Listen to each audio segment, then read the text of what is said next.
Toriki et moi, on voulait le même maître. On voulait faire comme si on était mari et femme. Mais je n'ai pas osé aller vers lui. Et lui non plus. Il n'a pas bougé.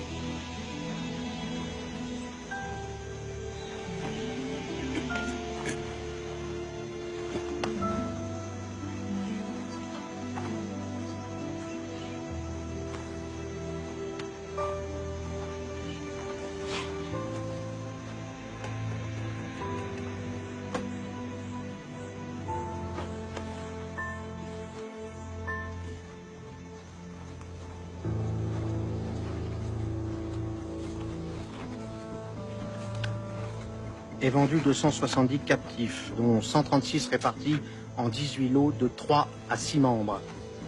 12 familles de 3 à 4 membres et 88 pièces d'Inde vendues à l'unité. Certains lots ayant plusieurs preneurs et donné la préférence au paiement comptant, que ce soit en marchandises ou en argent. 2 familles ne trouvant pas preneur, elles ont été séparées. Négrite et Négrillon ont été vendus séparément. Pour ceux qu'au contraire on se disputait, ils ont été vendus aux enchères. Et nous avons tiré de chacun d'eux plus que ce qu'ont rapporté de nombreux lots. Regardez ces muscles. Voilà un mulet qui sera dur au travail. 180. 180 nous sommes. 200 monsieur, 200. 230. 230 nous sommes. 230. 300. 350. Allons, ne laissez pas passer par les pièces.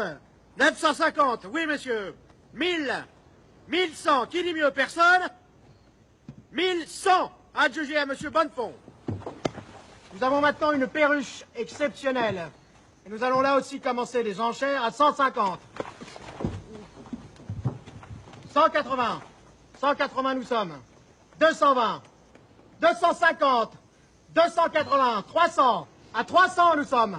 300, 330. Regardez ces seins. Regardez ces seins. Ce ventre qui n'a pas été abîmé par la grossesse. Ces fesses dures et musclées. 350. 350 nous sommes. Nous avons 400 ici. 400 personnes ne couvrent l'enchère. 400 adjugés à monsieur Dessart. Nous avons maintenant une troisième pièce à nouveau exceptionnelle. Très bel achat, mon oncle. Regardez son torse. J'avoue, elle me faisait envie. Regardez ses épaules.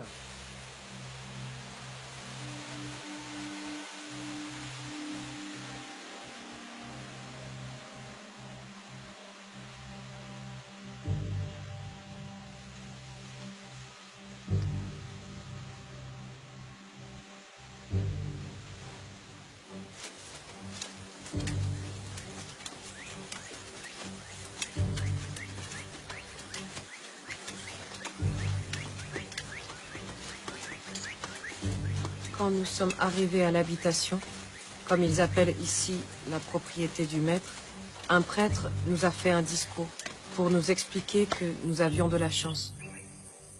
Grâce aux Blancs qui nous avaient amenés ici, nous allions entrer dans la communauté de Dieu et nos âmes seraient sauvées. Des dieux, nous en avions, mais il nous a expliqué qu'il n'y a qu'un seul Dieu et que si nous ne vivions pas dans l'amour de ce Dieu, nous brûlerions en enfer, jusqu'à la fin des temps. Je verserai sur vous une eau pure, et vous serez purifiés. De toutes vos idoles, de toutes vos souillures, je vous purifierai. Je vous donnerai un cœur nouveau. Je mettrai en vous un esprit nouveau. J'enlèverai votre cœur de pierre, et je vous donnerai un cœur de chair. Je mettrai en vous mon esprit.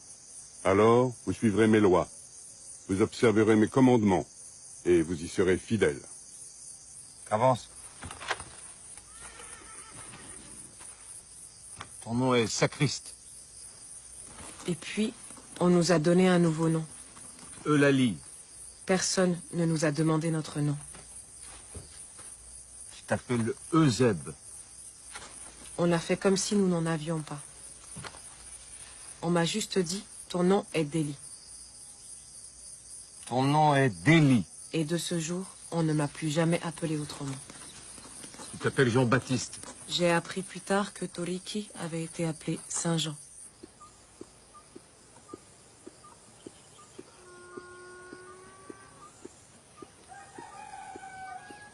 Votre parrain ou marraine vous enseignera les usages de l'habitation.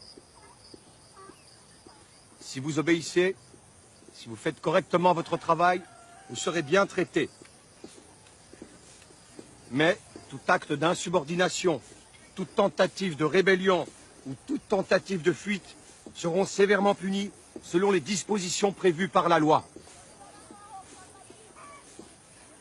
L'esclave qui aura frappé son maître, ou la femme de son maître, ou leurs enfants, avec contusion ou effusion de sang, sera puni de mort. Et si vous cherchez à vous enfuir, vous serez aussi puni selon la loi.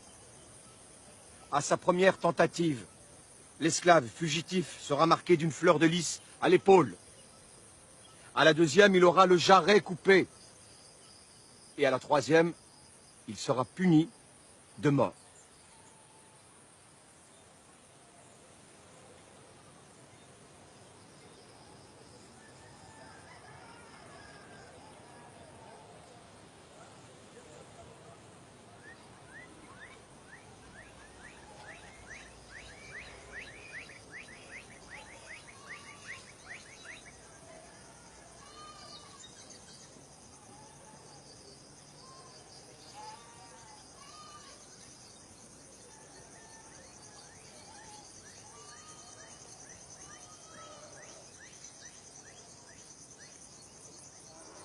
Le commandeur sonne le réveil au lever du jour. Mais quand le jour est court, on se lève de nuit. Après, c'est la messe, comme ils disent. Une sorte de prière pour leur Dieu. Et après, on part au travail.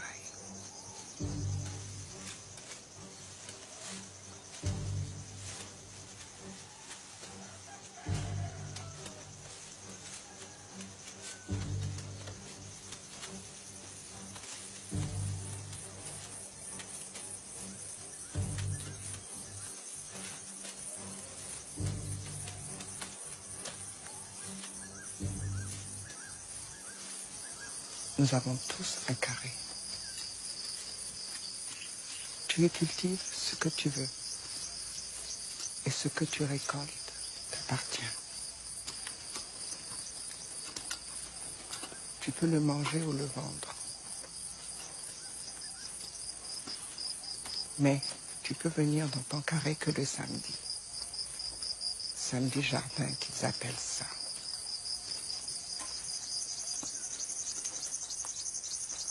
Quand tu vends quelque chose, tu gardes l'argent. Il est à toi. Mais il ne faut pas le laisser dans la case. Il y a des nègres malhonnêtes qui volent l'argent. Il y a des femmes qui rachètent leur corps avec le corps. Mais des fois, le maître n'est pas ici, parce qu'il y a sa femme. Mais chez son neveu, c'était comme ça. Il prend une des nouvelles et la met dans son lit. Et des fois, quand la femme sait y faire, il tombe amoureux et lui donne sa liberté. Mais pas toujours, hein. Parce que le neveu du maître, il couche avec toutes les nouvelles, mais jamais leur donne la liberté.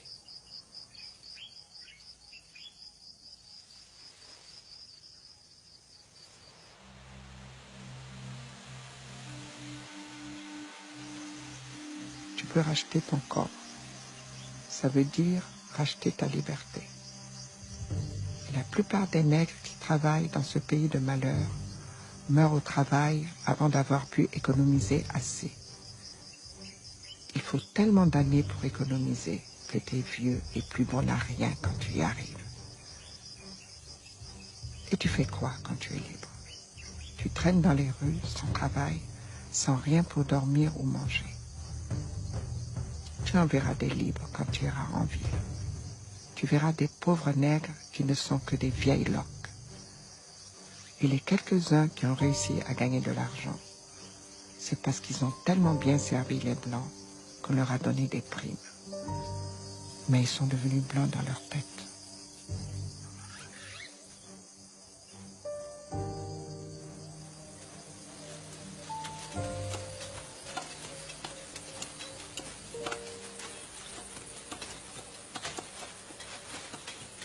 Pour moi, l'empoisonnement ne fait aucun doute. Il est mourant. Il ne doit avoir été causé que par le poison. Alors quel poison? Je ne sais pas. Du poison, c'est certain. Nous avons perdu un bœuf aujourd'hui. Avec les animaux de la semaine dernière, cela fait 3 bœufs et 2 mulets. Il y a des empoisonneurs parmi vous.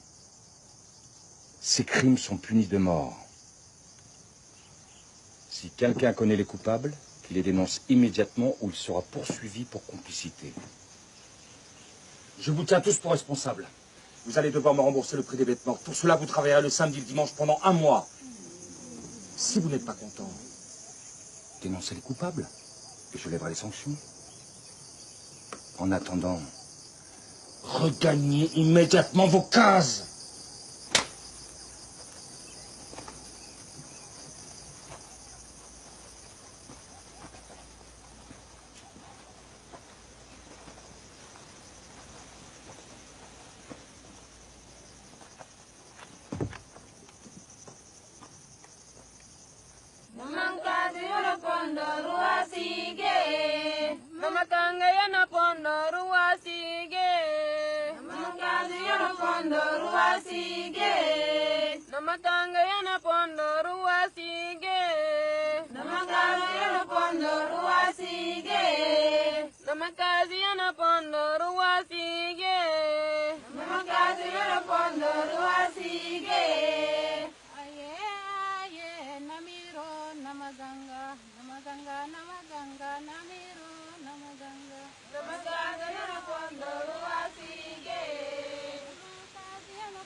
Si nous voulons mettre fin aux infâmes activités des empoisonneurs, vous devez, gouverneur, laisser les colons libres des moyens par lesquels ils y parviendront.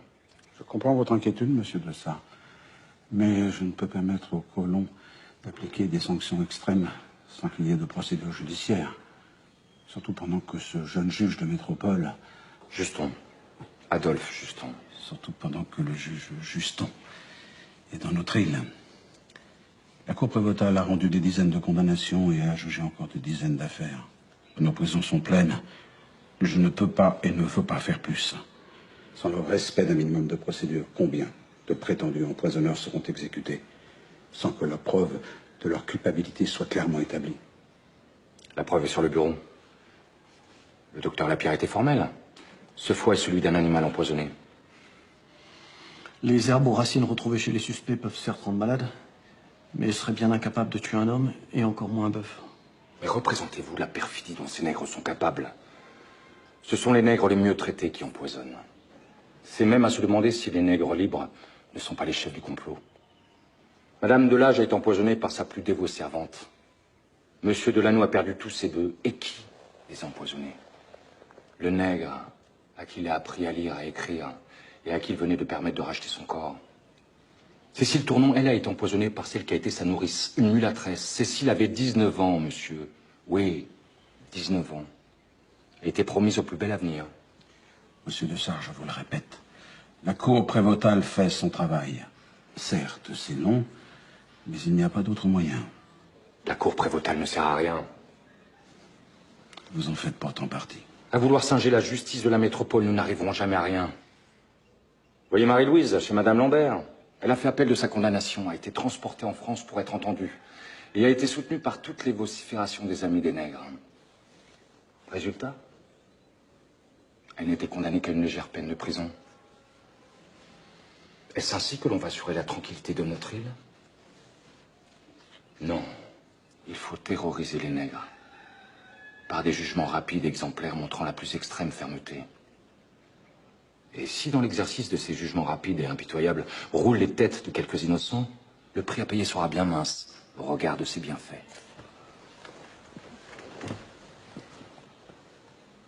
Messieurs,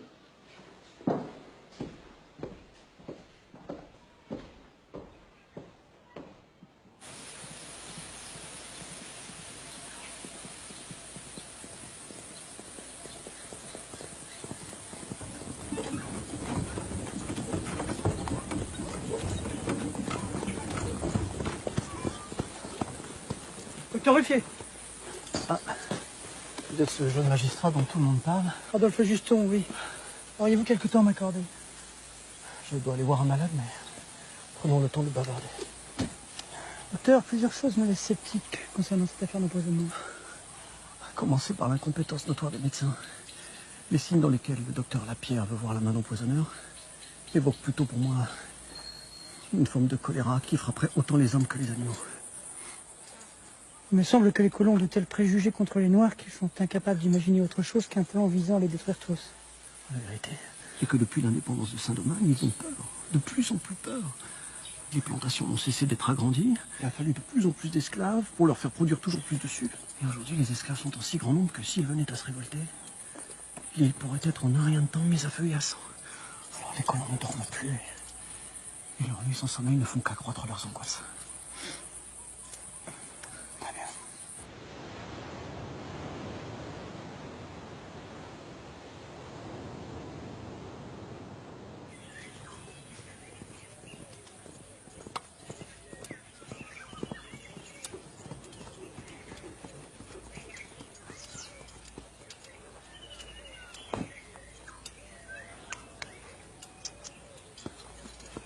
Inutile de vous présenter, monsieur Juston. On parle tellement de vous ici que je pensais bien vous voir arriver un jour. Sachez, monsieur de Sart, que l'on parle aussi beaucoup de vous.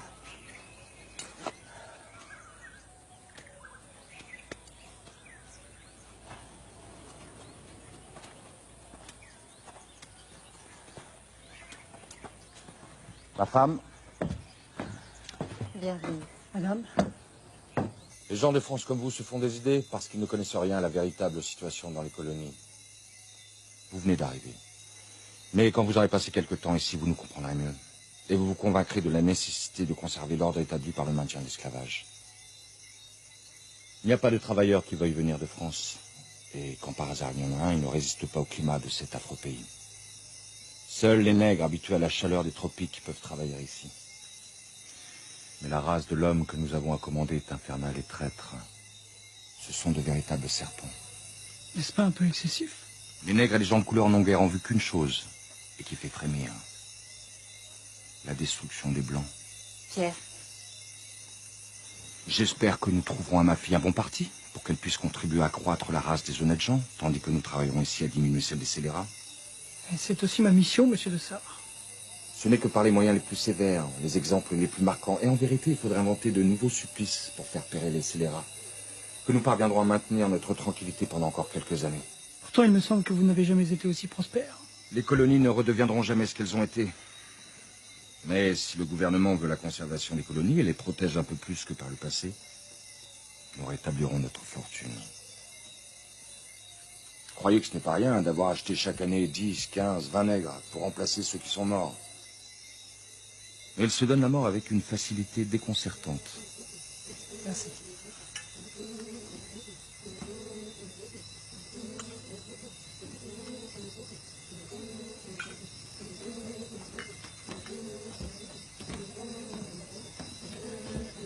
Celui-ci ne vient pas de notre production. Notre café n'a pas donné cette année. Il vient de chez notre oiseau.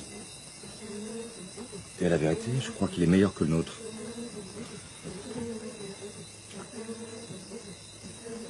Quand la musique résonne comme ce soir, notre fille peine à s'endormir. Tu devrais peut-être aller la voir.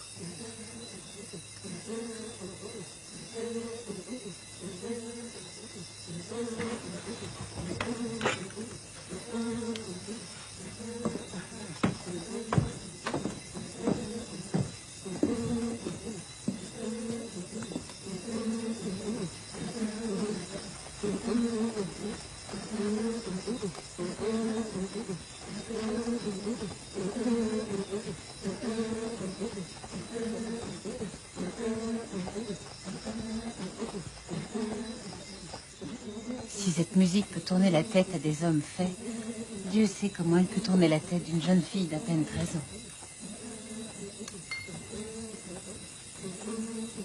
Vous savez, j'ai plusieurs fois observé leur fête sans être vue. Vous n'avez pas idée du point auquel les mouvements des deux danseurs sont à l'opposé de la pudeur. Voyez le nombre de mulâtres. Presque tous sont les enfants naturels de colons mariés.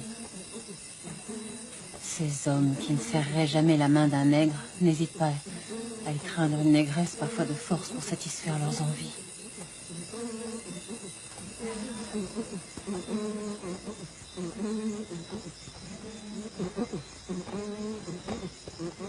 J'ai appris où se trouvait Toriki en posant des questions aux autres esclaves. Lui faisait la même chose. Il est venu me retrouver plusieurs fois la nuit, en partant tôt le matin pour être rentré à son habitation, chez le neveu de Dessart à l'heure du réveil. Ça a duré quelques semaines, mais un jour, après que 2 esclaves sont morts de ces soi-disant empoisonnements, Pierre Dessart a interdit que nous puissions recevoir des visites. C'est à ce moment-là que nous avons décidé de nous enfuir, de partir, marrant comme ils disent.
Je vous traite tous comme mes enfants. Aussi, j'attends de vous que vous me montriez le respect dû à un père. Et comme un père ne peut tolérer que ses enfants quittent sa maison sans son autorisation, je ne peux tolérer que certains d'entre vous se fassent marron.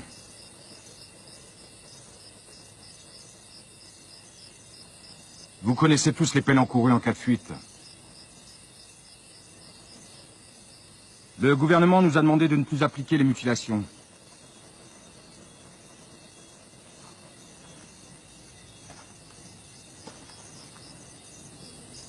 Saint-Jean et Delhi n'auront donc pas les oreilles coupées. Mais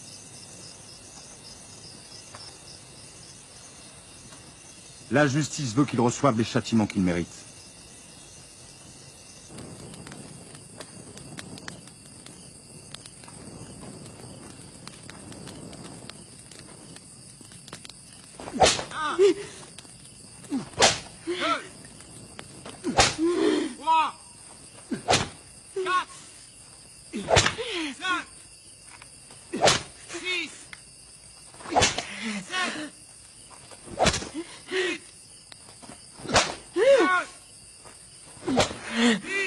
J'ai été remise au travail le lendemain.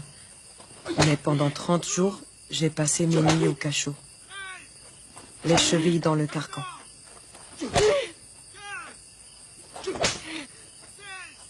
Avant de m'enfermer, le régisseur frottait mes plaies avec un mélange de citron et de purée de piment. C'était pour éviter l'infection. Mais c'était une véritable torture supplémentaire. Et à ce moment-là, j'aurais préféré être emportée par la gangrène plutôt qu'avoir à subir ça. Toriki, lui, est resté 3 jours au piquet, sans manger ni boire. Après quoi, son maître, le neveu de Pierre Dessart, est venu le rechercher. Toriki ne pouvait même plus marcher. On a dû le mettre dans une carriole.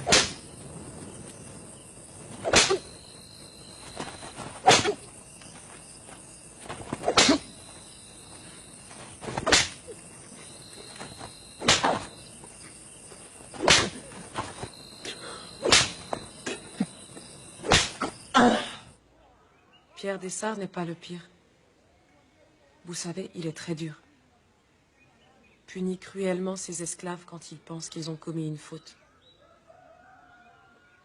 Mais il fait venir le médecin quand quelqu'un est malade.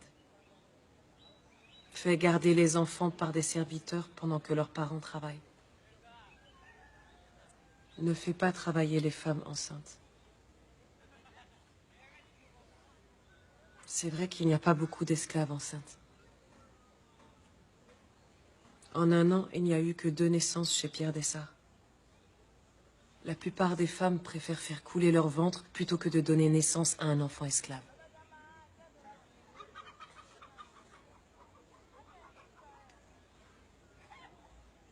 Le pire, c'est Bonnefond, le neveu de Pierre Dessart. Il n'est pas dur, mais cruel. Chez lui, les femmes travaillent jusqu'à ce qu'elles perdent les os. Et recommencent le lendemain dès qu'elles ont accouché. Toriki m'a raconté qu'il n'hésitait pas à fouetter même les enfants. Et il a battu des esclaves jusqu'à la mort.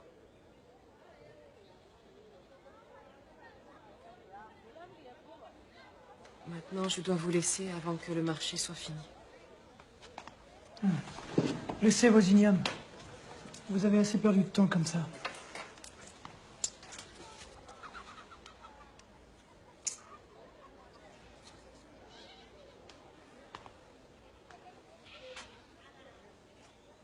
Vous savez, certains esclaves ont appris à lire. Maintenant, ils connaissent les lois. Un maître peut battre ses esclaves, mais il n'a pas le droit de les tuer. Un homme tel que Bonnefond ne mérite que la prison et pourtant il continue à sévir. Je n'ai pas pouvoir de police ici. Je ne peux qu'enquêter, mais je vous promets de le faire.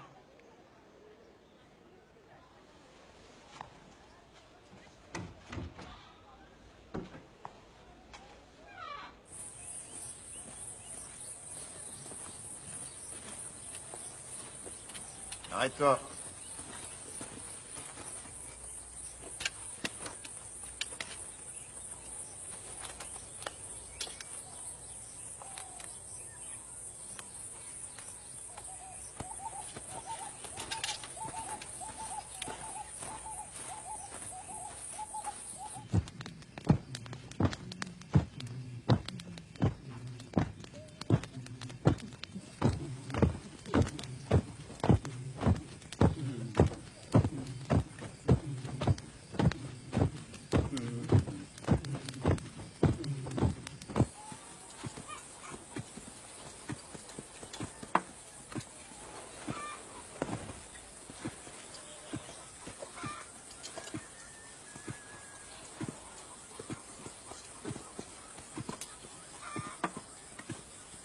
Vous pouvez visiter ce que vous voulez.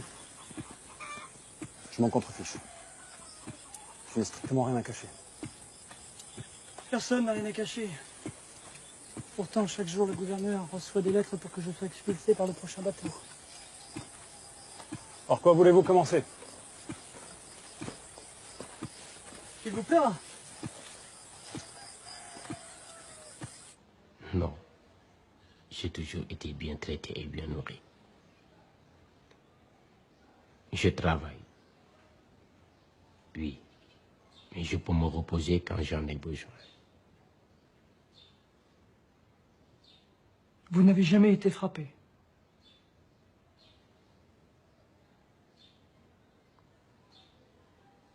Jamais.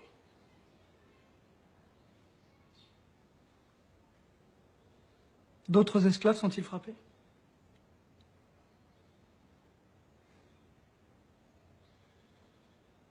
Non.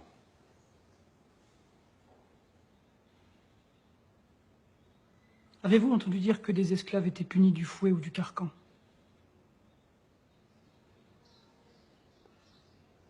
Non. Vous n'avez jamais entendu dire que des esclaves étaient cruellement punis pour avoir osé répondre à leur maître?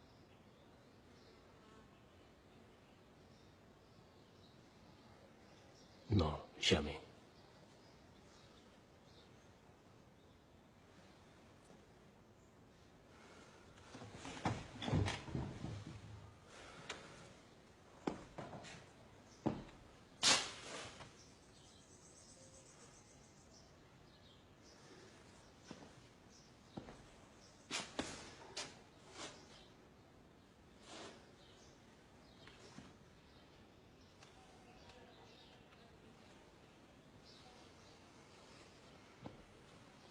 De quoi as-tu peur? Crains-tu d'être battu si tu parles?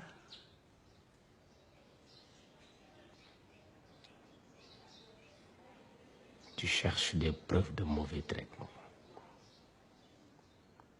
Des punitions. Parfois des tortures. Toi et tes amis, vous voulez qu'on en parle?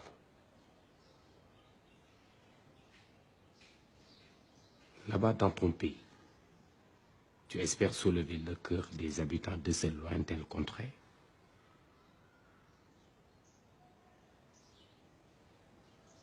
Tu espères qu'ils vont mêler leurs larmes avec celles des pauvres noirs? Dis-moi, l'esclave sera-t-il assis sur un trône d'or? Cela le rendra-t-il moins esclave?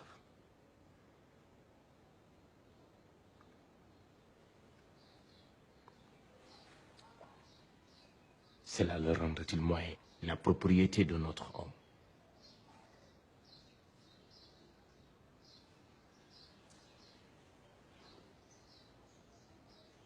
N'est-ce pas contre cela que tu dois te dresser? Contre le droit d'un homme à posséder un autre homme.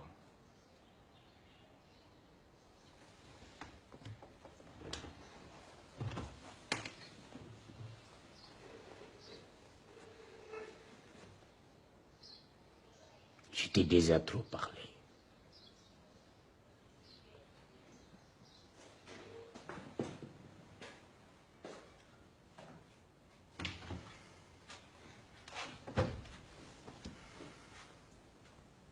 J'ai vu un planteur employer un coffre de fer, y enfermer la triste victime de son despotisme et le faire placer assez près du feu pour lui causer une douleur très vive. J'ai appris d'un jeune homme qu'afin de les reconnaître, il avait fait couper les oreilles à 6 esclaves que son père venait de lui donner. J'ai vu une négresse qui avait volé un canard recevoir 50 coups de fouet, être frottée de jus de citron pimenté, être enchaînée en plein air et y rester 15 jours pour expier le crime affreux dont elle s'était rendue coupable. J'ai vu, mais je m'arrête. Je suis là de décrire des atrocités.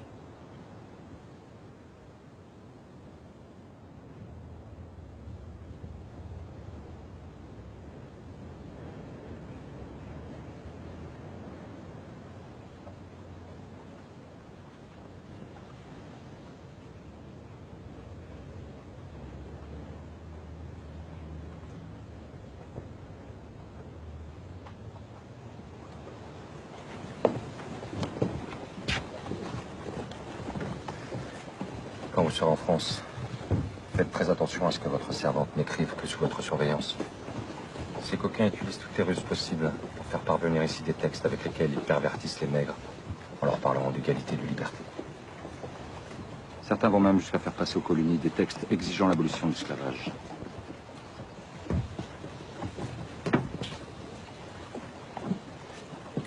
Tiens,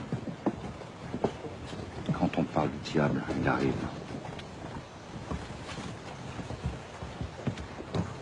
Il est heureux qu'on se soit enfin décidé à l'expulser.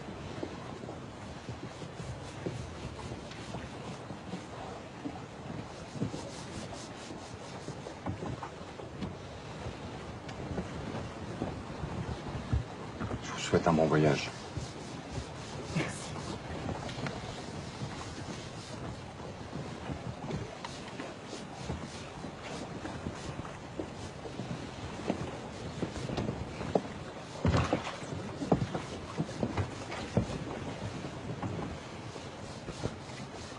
Tu n'as plus rien à craindre. Dès que tu poseras le pied en France, tu seras libre. Libre et servante.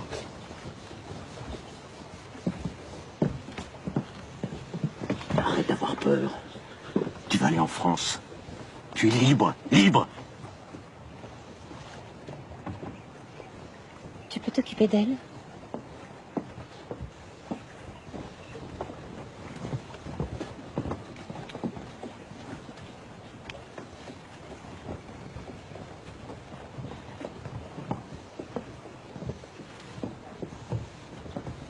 Que votre séjour ait été abrégé, disons.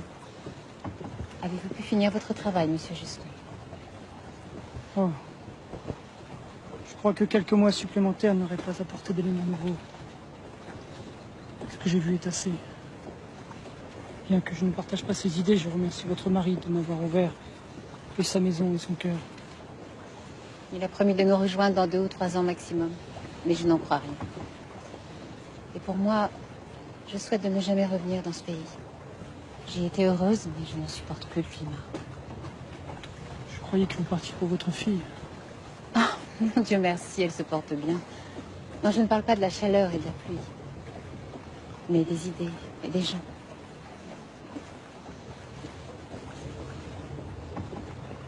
Il n'y en a que pour l'argent. L'argent, toujours l'argent. Tous les moyens sont bons pour accroître sa fortune. Il s'est établi dans cette colonie une épouvantable hiérarchie qui dicte tous les rapports entre les hommes. Ceux qui ont de l'argent méprisent les colons qui n'en ont pas. Les blancs méprisent les noirs et les mulâtres jalousent les blancs et méprisent les nègres. Il n'y a guère que ce monsieur Bicêtre à qui l'on fait un mauvais procès, qui, quoique mulâtre, a défendu les nègres. Et les nègres eux-mêmes n'échappent pas à ce sentiment. Les nègres domestiques méprisent les nègres à talent, qui eux-mêmes méprisent les nègres des champs. Ce n'est plus dans la colonie que haine et mépris des uns envers les autres.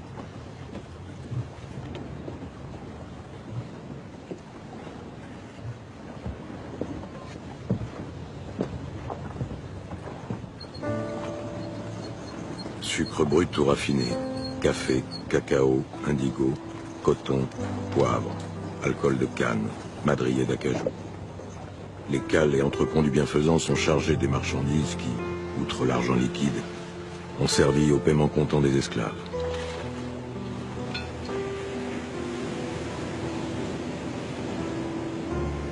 Déduction faite des frais de mise hors du bienfaisant, armement, salaire de l'équipage, marchandises de traite, assurance, remise en état du navire.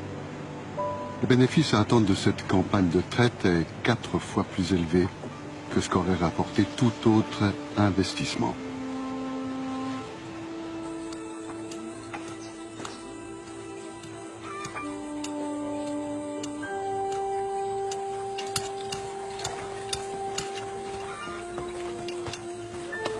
Chez le neveu de mon maître, on a trouvé les cadavres d'autres animaux.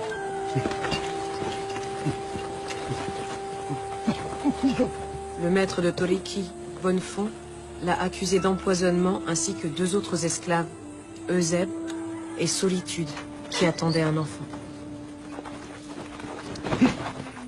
Ma marraine savait que Bonnefond voulait punir sévèrement Toriki. parce qu'il a osé parler à ce magistrat qui vient de quitter l'île. Les juges les ont condamnés à mort tous les trois, mais ils ont attendu que la femme Solitude accouche avant de la faire pendre.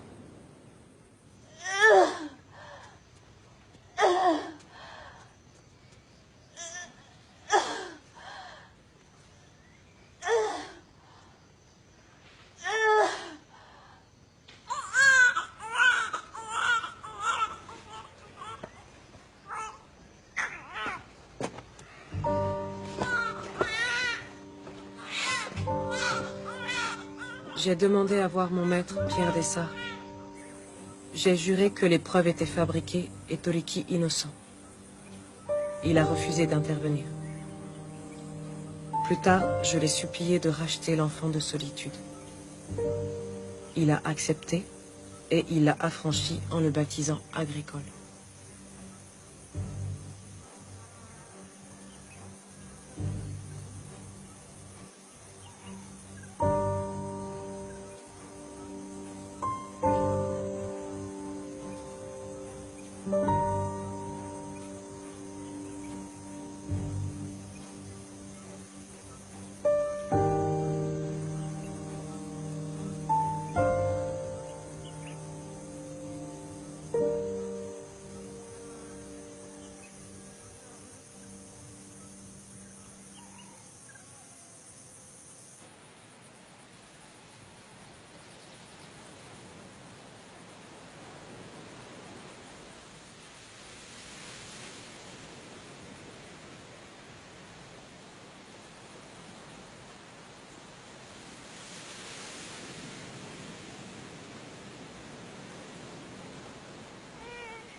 Normalement, les esclaves baptisés, et Toliki l'avait été, doivent être enterrés au cimetière.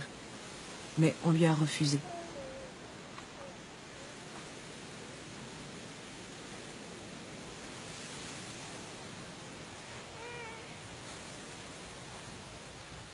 Je l'ai cherché longtemps.